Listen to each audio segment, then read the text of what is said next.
오늘의 말씀 예레미야 5장 14절에서 31절까지 말씀입니다. 그들이 그런 말을 하였으니 보아라. 내가 너의 입에 있는 나의 말을 불이 되게 하고 이 백성은 장작이 되게 하겠다. 불이 장작을 모두 태울 것이다. 그러므로 나 만군의 주 하나님이 말한다. 이스라엘 백성아, 내가 먼 곳에서 한 민족을 데려다가 너희를 치게 하겠다. 나 주의 말이다. 그 민족은 강하며 옛적부터 내려온 민족이다. 그 민족의 언어를 내가 알지 못하며 그들이 말을 하여도 너는 알아듣지 못한다. 그들의 화살은 모두 열린 무덤과 같고 그들은 모두 용사들이다. 내가 거둔 곡식과 너의 양식을 그들이 먹어치우고 너의 아들과 딸들도 그들이 죽이고 너의 양떼와 소떼도 그들이 잡아먹고 너의 포도와 무화과도 그들이 모두 먹어치울 것이다. 내가 의지하고 있는 견고한 성들도 그들이 모두 칼로 무너뜨릴 것이다. 그러나 그럴 때에도 내가 너희를 완전히 멸망시키지는 않겠다. 나 주의 말이다.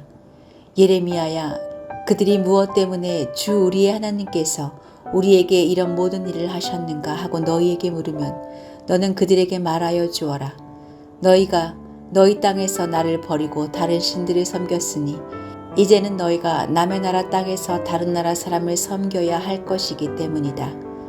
너는 이 말을 야곱의 자손에게 전하고 유다 백성에게 들려주어라.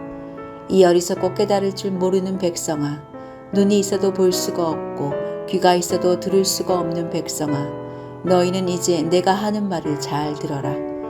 너희는 내가 두렵지도 않느냐? 나 주의 말이다. 너희는 내 앞에서 떨리지도 않느냐? 나는 모래로 바다의 경계선을 만들어 놓고 바다가 넘어설 수 없는 영원한 경계선을 그어 놓았다. 비록 바닷물이 출렁거려도 그 경계선을 없애지 못하고 아무리 큰 파도가 몰아쳐도 그 경계선을 넘어설 수가 없다. 그러나 너희는 목이보다 고집이 세고 반역하는 백성이어서 나에게서 돌아서서 멀리 떠나고 말았다. 너희는 마음속으로라도 주 우리의 하나님은 두려운 분이다.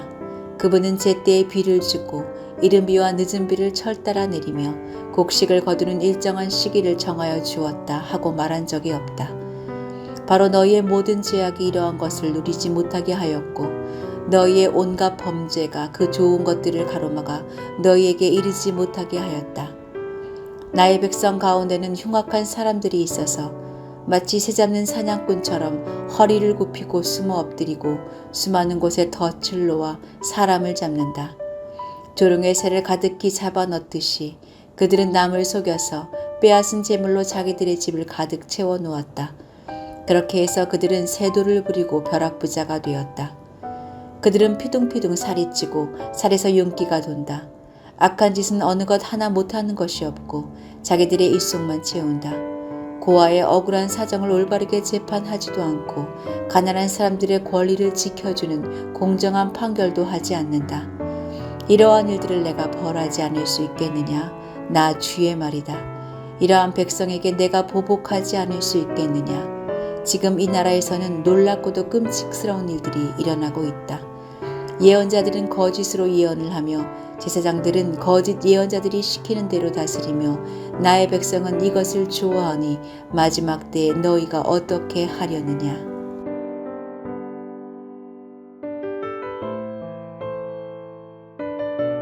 텔레비전 예능 프로그램에서 많이 사용하는 고요 속의 외침이라는 게임은 귀마개를 하고 상대방이 하는 말을 입모양과 몸짓을 통해 맞추는 것입니다. 시청자들은 그들이 내뱉는 엉뚱한 대답과 답답해하는 행동을 보면서 웃곤 합니다. 그런데 하나님의 말씀을 듣는 이스라엘 백성들의 귀에도 세상의 욕심과 자기 생각이라는 단단한 귀마개가 씌어져 있는 것 같습니다. 하나님께서 수없이 말씀하시고 가르치셔도 그들은 하나님이 왜 이렇게 행하시냐고 되묻고 있습니다. 이런 모습은 웃기는 것이 아니라 답답합니다. 오늘 본문에서도 하나님은 이스라엘을 불로 심판하시겠다고 말씀하십니다. 그들은 먼 곳에서 온 민족에게 먹을 것을 빼앗기고 성이 파괴될 것입니다.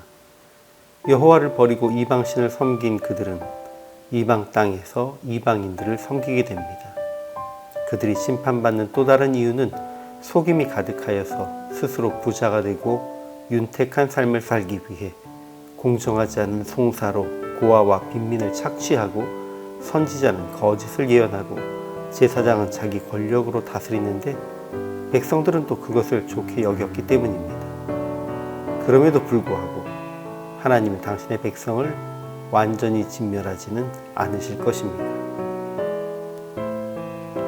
하나님께서 분명한 이유로 그들을 책망하시고 심판하실지라도 이스라엘 백성은 왜 우리 하나님 여호와께서 우리에게 이렇게 행하시느냐라고 말합니다. 반복해서 선지자들을 보내셨고 이미 하나님이 그들에게 부여하신 율법에 분명하게 기록되어 있어도 깨닫지 못한다면 이렇게 되물을 수밖에 없을 것입니다. 그도 그럴 것이 선지자도 사람의 귀에 좋게 들리는 거짓 예언에만 집중하고 있고 제사장들은 하나님을 향한 신앙을 자기의 권력으로 사용하지만 욕심을 채우기에 급급한 백성들은 또 그것을 좋게 여기고 있습니다. 누구 하나 말씀을 바르게 깨달을 수 없는 구조이고 모두 기가 막혀 있는 상황입니다. 하나님은 답답하실 수밖에 없습니다. 나와 너희 사이에도 도무지 말이 통하지 않는구나. 먼 이방에 있는 민족도 내가 보내어서 너희를 심판할 수 있는데 정작 나의 백성이라고 하는 너희는 나의 말을 알아듣지 못하는구나. 이렇게 답답해하신 하나님의 마음은 구약의 이스라엘을 심판하실 때에 또 예수님께서 십자가에 달리실 때에 그리고 역사 속에서 교회가 타락했을 때마다 동일하셨을 것입니다. 그리고 지금 이 시대를 향해서도 같은 마음이실지 모릅니다.